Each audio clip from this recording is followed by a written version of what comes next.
Hey guys, welcome back to my channel. If you haven't been before, be sure to subscribe for weekly videos every Tuesday. In today's video, I've decided to give you a few tips and tricks on giving a cookery demo, and I'm by no means an expert, but before you click away from this video, I should mention I have done a handful of cookery demos over the last few years, and I've picked up just a few tips and tricks over my time of doing that, and I would like to share that with you. So if you are a food blogger or someone who's in the food world, you may at some point be invited to give a cookery demo at some event or another.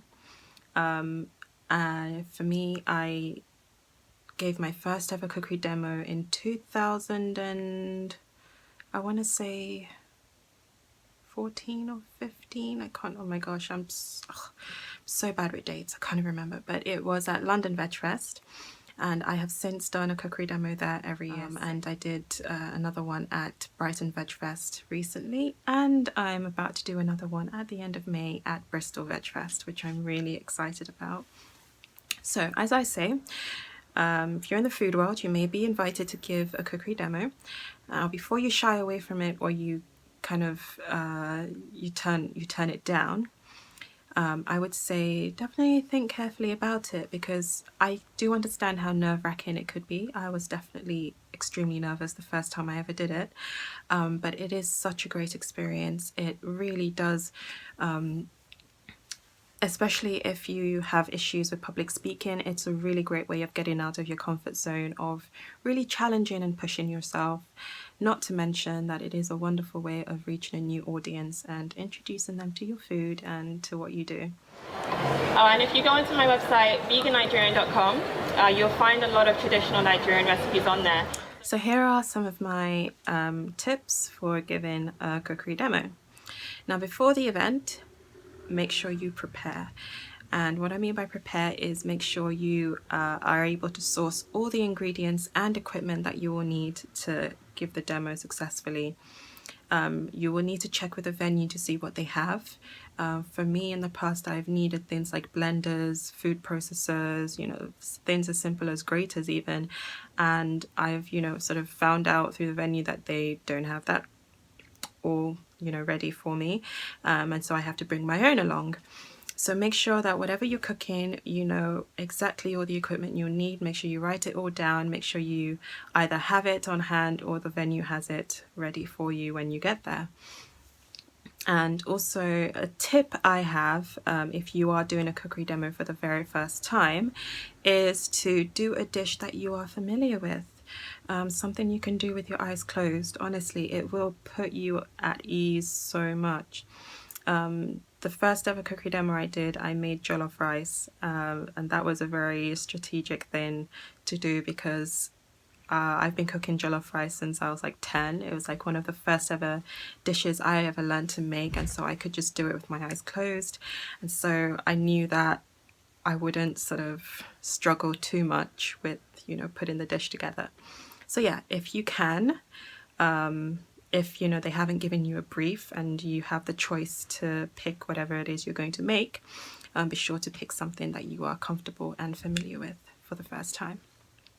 The other thing I would say before your cookery demo is to measure everything out in advance, whether it's the seasoning that you're going to use, the grains, whether it's rice or beans, everything. Just measure it out, put it in little tubs or Tupperware if you can, that you can just bring with you, and you have everything measured and ready to go for the demo on the day. Aside from measuring everything out, another tip I have is for you to make sort of like a finished version of whatever you're cooking. This is especially if it's a dish that can be served cold or warm. It's usually a good idea to have a finished version, just in case anything goes wrong with the actual food you're making on the day. Not that anything should or would, but you never know in terms of timings. Things might not cook in the time you think it will, and so having that finished version will just put your mind at rest, because for cookery demos especially, where audience gets to have a taste, the audience gets to have a taste afterwards, you definitely want to have something ready to serve. And so having a finished version again is just a little something to put your mind at rest before the demo. Okay, so I don't really do this, but another thing you can do is to have a run through of the demo beforehand. And you'll probably think you sound or look really stupid as you're going, about your kitchen, cooking the dish and talking to yourself as if you're like a TV celebrity chef. But if you are one of those people who likes to be super prepared for stuff, then you might want to do that. What I do personally is I sort of have a rough idea in my head of what I'm going to say. And if I need to do a bit of research into the nutritional benefits of the ingredients I'm using, or sort of any fun facts about the ingredients, I will sort of note it down and just try and remember it. Another good thing is to have anecdotes about the food, whether it's, food that has some kind of particular significance in your family or in your culture. Any anecdote you can think of that you think will be relevant, have it to hand. Because the thing about a cookery demo is that you have to cook and talk at the same time, and to fill in those gaps and those silences while you're cooking, it's good to sort of have something you can tap into in the moment. So yeah, think of those in advance, write it down if you need to. But I will say during the demo itself, it's usually not helpful to have any like script or paper there to refer to because you're too busy cooking. But writing it down will help you sort of remember what you want to say. Now, onto the demo day itself. If you are able to, it's good to get some support. What do I mean by support? I mean having a friend or a bunch of friends or a family member to accompany you to the cookery demo can really be helpful. For me, I had my brother come with me to the first two. I'm not even ashamed to say it, because I just felt like having a familiar face there, someone who kind of knows you, who would be able to calm your nerves down, to support you, really makes a big difference. And he probably didn't know it at the time, but just having him there in the audience was already enough to make me feel like I can get through this. So if you can get your friend or family to accompany you, then definitely do, and I'm sure they'll enjoy the opportunity to visit the event with you anyway. In terms of support as well, another aspect to think about is having someone there to take photographs or to record your demo for you. Especially if you're a food blogger, you may want to have all of that on hand, all the pictures and footage to share with your followers, or even as a way to get other event organizers to see what you've done, sort of like building up a portfolio for yourself. So again, you don't have to hire anyone like expensive, like a professional photographer to do it. You don't need all of that stuff. Just again, get a friend or a family member to do it for you if they're able to, and that would be extremely handy. When I did my Brighton cookery demo, actually, I went alone to this one. I thought I would, sort of challenge myself a little bit and just kind of see what I could do on my own. And so I took my camera with me, and I also took a tripod. And so I was just able to set it up beforehand and just put it on record and let it do the whole thing. But, if you can get someone to do it for you, that would be better, because they can get the different angles, you can get the audience reaction as well, and all of that good stuff. What else? Okay, so during the cookery demo, right?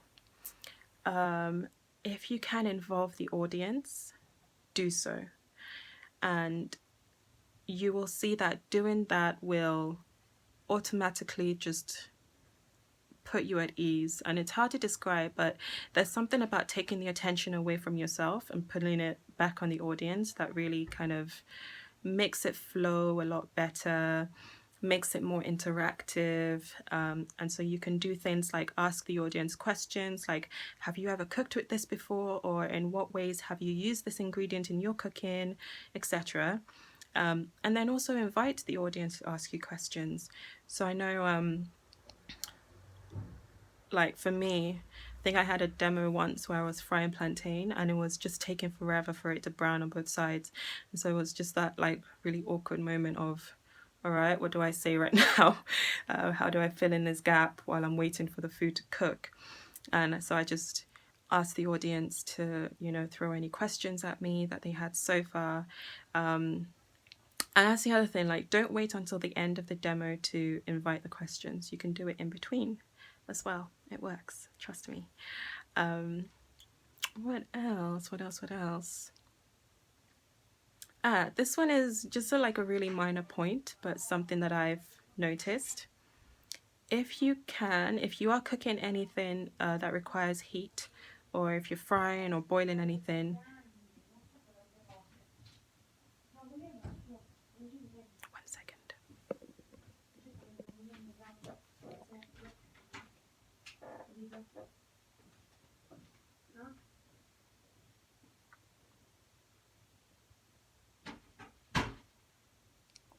So anything that requires heat, basically, be sure to turn the heat on about 5 minutes in advance of doing the cookery demo, because things do take a while to heat up, especially, you know, if you're frying, you need the oil to heat up for what you're making. And so definitely do turn it up a little bit before you start, and that will just help in terms of your timing. So speaking of timing, the other thing to think about is how long your cookery demo is going for. So different events, different festivals will have a different time slot for you, whether it's half an hour, 45 minutes, or 20 minutes, or up to an hour even. You want to be able to keep track of time while you're cooking. And so just having your phone on the side with the timer on, so that you can just glance down at and check from time to time, will be super helpful. And it will let you know whether you need to like speed up or slow down, throw in a few extra anecdotes to fill in the time, you know, all of that good stuff. And it will just put you at ease, really. And the other thing is that these demos go so quickly, so before you know it, it's over. So just enjoy the process, be natural, just pretend as if you're talking to like your friends at home, or pretend, okay, here's the other one, pretend as if, you know, you're a celebrity chef. I know it's really cheesy, but really tap into that, you know. What would Lorraine Pascal do, like, while she's moving around her kitchen and talking about the food, or Nigella Lawson, or any sort of celebrity chef that you admire? Just pretend that you're them, like fake it till you make it, really. So I think those would be my top tips for giving a cookery demonstration, at least that I can think of for now. If I think of any more, I might make a part 2 of this video. But do leave any comments down below if you have any questions, and I will be very happy to answer any of them. If you have any questions about how to go about securing a cookery demo as a food blogger, also happy to answer that question, and any other question you might have, really. So thank you so much for watching. If you are in Bristol on the weekend of May 26, 27, that's when the Bristol Veg Fest is, and my demo is on a Sunday, and I will be showing you how to make some amazing Nigerian snacks, vegan of course. So yes, thank you so much for watching again, and be sure to subscribe, and I will see you next week for another video.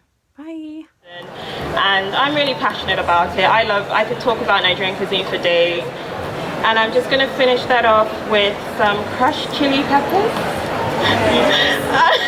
Some people are going like, oh, haven't you added enough? But this is just for decoration, guys. There's the top, and it makes the dish really pretty as well.